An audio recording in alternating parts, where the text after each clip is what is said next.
他去把气球戳破，他爸就和他们去，他们就真的是骗人的。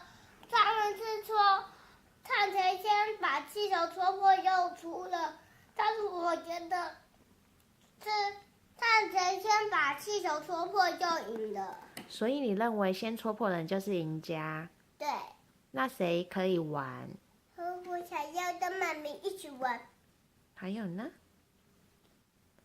然后已经没有了，然后再把上面装一个气球，让爸爸也一起玩。